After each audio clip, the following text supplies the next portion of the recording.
Help for Heroes tournament. For the first time in over a year and after 4 Grand Slams we had a final without Broughton on one side of the net. After second seed Peters's shocking yet swift dispatching of the former champion in the semi-finals, he was now up against the formidable third seed Simon Barwick. With both players on the verge of picking up their first Grand Slam title, it was all very much to play for. A very swift attacking break of serve to Peters followed by a hold to lead 2-0 got the match off to a blistering pace. It looked as though Barwick was initially thrown by the pace and aggression of Peters. Peters did not let up, playing with depth and variety, running everything down. Barwick found himself fending off fierce forehands with a couple of big volleys but still faced deuce again. He held, but only the best serve and smashing from Barwick could hold off the attacking force. The tennis was physical and fast with many long rallies. The seventh was typical and key. Lasting 11 minutes and through countless deuces, Peters held, and it proved to be a huge confidence booster. With the match approaching 21 minutes, he renewed the attack on Barwick, literally, aiming a ball at the net. Rushing Barwick ducked, the ball landed in and Peters had 2 break points. A nonplussed Barwick fired a forehand into the net to lose his serve while Peters held his own with a 100 mph ace. He had the set 6-1 in a dominant performance that produced only 5 errors. Peters' performance was simply breathtaking at times. He showed class right from the first point to the last of the first set, and his bullish intention was clear for all to see.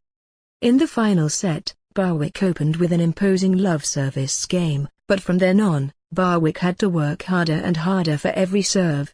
He rushed the net whenever possible, but more often than not had to put away 2 or 3 smashes before Peters stopped running.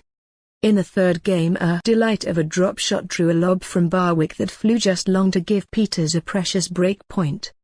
He won a long, tactically brilliant rally with a backhand drop volley that even Barwick could not track down, and the game was his, 2-1.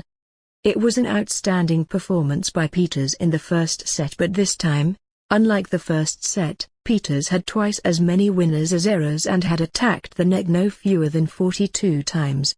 These were danger times for Barwick. Peters had a steely look and served 3 straight aces on his serve at the start of the third game, but help was on its way for Barwick. The charcoal clouds that had loomed over center court broke into a downpour and play was suspended, but it did not bother Peters. He returned to make quick work of his serve with a big forehand. Having withstood the brief Barwick storm, Peters now looked back in his groove, moving freely to the net and dominating Barwick from the baseline as well. Serving in the fourth, Barwick took a heavy fall when rushing to retrieve a drop shot to bring up deuce. Then he lunged vainly to reach a wide backhand only to dump it into the net. Barwick did little wrong, but Peters was now playing at his peak. He put a lob onto the baseline, leaving Barwick sprawled on the ground again, and made a leaping forehand winner to take a 5-1 lead in the final set. Barwick hit back with a hard-fought game, but this was obviously a game that was not going to shake Peters's will. With the clock at 40 minutes, it did not take Peters long to impose himself on the 8th game, creating topspin and sliced backhand winners for the first and second point respectively. Barwick's will had clearly diminished by this point in the match, and with the surging chance of mat, he served out the match, 6-2. In the final set alone, he hit 17 winners and won 12 of 13 net points. This was Peters's first Grand Slam title, and it was clear with the winning celebration what it meant to him. After being defeated by Barwick in last year's HFH semi-final tournament and runner-up to Broughton in every other Grand Slam in 2011, it was refreshing and heartwarming to see a new champion lift the trophy.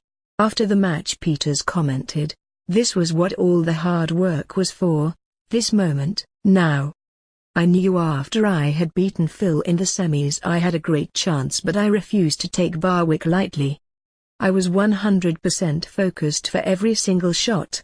I wasn't going to let this opportunity fall away again." With his shock victory over Broughton, although May had said it was coming after Peters got close in the Masters Cup, and going on to win the HFH tournament. Will Peters be able to continue this super form the rest of the season, or will Broughton come back strong? Broughton undeniably had a shocker of a tournament for the first time in his professional career, but many experts are saying this is just a one-off. Whatever happens, it will be fascinating to watch how this rivalry unfolds over the coming season.